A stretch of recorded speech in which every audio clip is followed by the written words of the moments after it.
El origen de la población garífuna de Livingston se remonta a principios del siglo XVII, cuando en la isla de San Vicente, situada en las Antillas Menores, conviven los indios caribes nativos de la región con grupos de africanos que en su mayoría eran sobrevivientes de barcos que transportaban esclavos. Al mezclarse los indígenas isleños con los africanos, se da origen al grupo de los garífunas. A finales del siglo XVIII, San Vicente es invadida por tropas inglesas, lo que origina un enfrentamiento con los habitantes de la isla, quienes resultan ser los perdedores de esa guerra.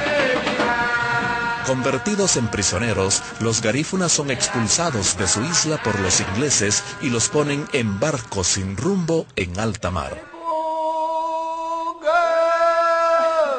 Algunos grupos mueren en medio del océano y otros llegan a las costas de Roatán en Honduras, en donde se ubican, y años más tarde emigran hacia Belice, y en 1802 se asientan en lo que hoy es Livingston en Guatemala, guiados por Marco Sánchez Díaz, un personaje histórico en la vida de esta etnia guatemalteca. Pero los garífunas no fueron los primeros afrodescendientes que llegaron a Guatemala. Los colonizadores españoles también habían traído con ellos esclavos y sirvientes africanos. Estos africanos coloniales llegaron a mezclarse con los españoles, indígenas y criollos, ubicándose en distintas poblaciones de Guatemala. Un nuevo contingente de afrodescendientes llega al país en épocas recientes, provenientes de otras islas del Caribe y del mismo Belice, un territorio poblado por años por ingleses, quienes al mezclarse con los nativos producen un nuevo grupo descendiente de africanos llamados ingleses criollos. Un ejemplo de esta cultura de afrodescendientes ingleses criollos es el doctor Henry Stokes. Yo soy de descendencia inglesa, pero al final todos venimos de África y al final fueron los colonizadores los que nos pusieron ya sea nombres en inglés o nombres en español. Pese al aislamiento y marginación, según una reciente encuesta de UNICEF realizada en Livingston, el 98% de la población afrodescendiente que vive en el país se consideran guatemaltecos. Porque en Guatemala, mientras nosotros no hayamos incorporado a las etnias del país, seremos siempre un pueblo discriminatorio y racista.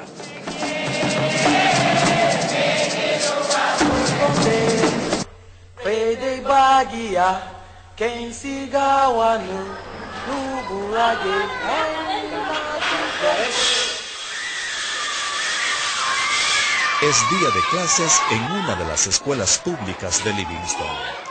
Yulisa, maestra garífuna que imparte uno de los grados de preprimaria, nos cuenta que los niños del lugar tienen dificultades en su aprendizaje. Muchos niños garífunas en años atrás han estado perdiendo sus clases por no estar estudiando en su propio idioma. Históricamente, la educación en las escuelas públicas de Livingston ha sido totalmente en español, sin tomar en cuenta los idiomas maternos como el garífuna o el quechí. En la escuela en sí solo se habla en español y se trabaja con la modalidad monolingüe. El 86.5% de la población coinciden con Yulisa al decir que la educación en Livingston y Puerto Barrios se imparte solo en español, y únicamente el 12% piensa que la educación se imparte en español y garífuna. La educación intercultural bilingüe real, ¿verdad? No intercultural bilingüe por nombre, sino que algo que en realidad se ve, que aprendan a escribir en su lengua, en su idioma materno, ¿verdad? Porque no sirve de nada tener un idioma y no saberlo escribir.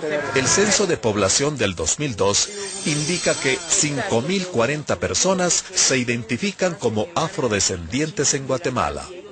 Esto representa tan solo un 0.04% de la población total del país. Una población minoritaria que, sin embargo, le ha dado muchos méritos a Guatemala en distintos aspectos.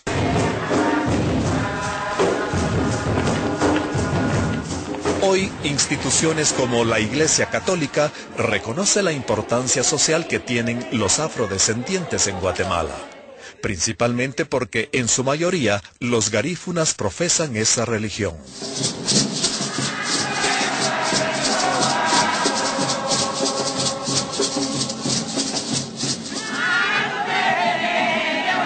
Lo mejor de toda la región garífuna de Livingston y las costas no es la belleza natural de la desembocadura del río Dulce en el mar Caribe. Lo más hermoso de la Buga son sus habitantes. Que si su color negro le llegara a faltar a Guatemala, la belleza de su arco iris cultural perdería uno de sus colores más bellos. Como muestra que la barrera de la marginación se está superando y la población afrodescendiente, con su cultura y sus tradiciones ancestrales, cada vez es más aceptada como parte de nuestra Guatemala.